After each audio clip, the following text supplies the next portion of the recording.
আসসালামু আলাইকুম বন্ধুরা, আমি আছি বর্তমানে নেত্রকোনা জেলা কেন্দ্র থানা সাহিদপুর বাজার, ঠিক আছে, চেংজানা গ্রাম। তো আমাদের এই চেংজানা গ্রামের বন্ধুরা, ঠিক আছে, তো আমি প্রত্যেকটা ক্ষেত মানে মোটামুটিভাবে দেখছি, যেটা বলে প্রত্যেকটা ক্ষেত তো দেখা মানে সম্ভব না। আমি মোটামুটিভাবে দেখছি যে দেখেন এই ক্ষেতটা মানে ধান ধান আপনার মার্শাল্লাহ ভালোই হয়েছে। দেখেন আপনার এই পাশে দিয়ে আরও ক্ষেত আছে, তো সেই ক্ষেতগুলো থেকে আমি আশা করি যে আপনার এই ক্ষেতটা মোটামুটি মানে ভালো ধান পাইছে, ঠিক আছে। তো এই এত আপনার ঝড় বৃষ্টি হওয়ার পরেও যে এই ক্ষেতটা আমাদের এত ধান আপনার টিসকে রয়েছে, সেটা আপনার কিন্তু অনেক কিছু, ঠিক আছে। তো দেখেন আপনার ক্ষেতটা সাইড ওপাশ তো দেখেনি সম্ভব না, আপনি এক সাইড দিয়ে দেখেন এটা মাঝখানটা।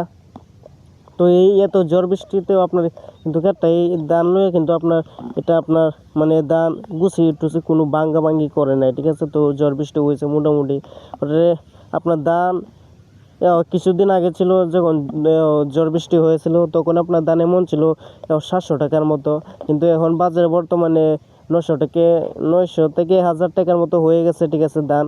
তো আশা করি আপনার কৃষকরা এখন ধান মান করে চাষ করে তারা মানে লাভবান হতে পারবে।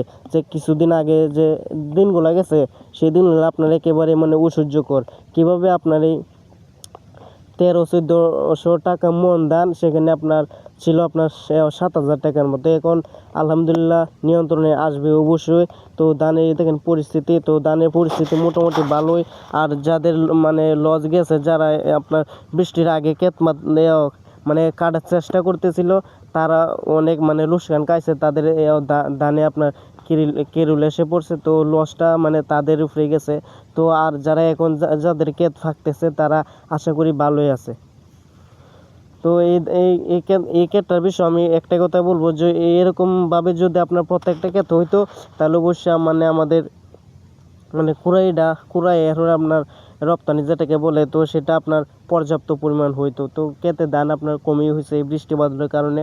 তো সবাই ভালো থাকবেন। আমার ভিডিওটা কোথা থেকে দেখতেছেন আমাকে কমেন্ট করে জানাবেন, আর আপনাদের এদিক দিয়ে কী পরিস্থিতি সেটা অবশ্যই আমাকে বলে যাবেন। সবাইকে ধন্যবাদ।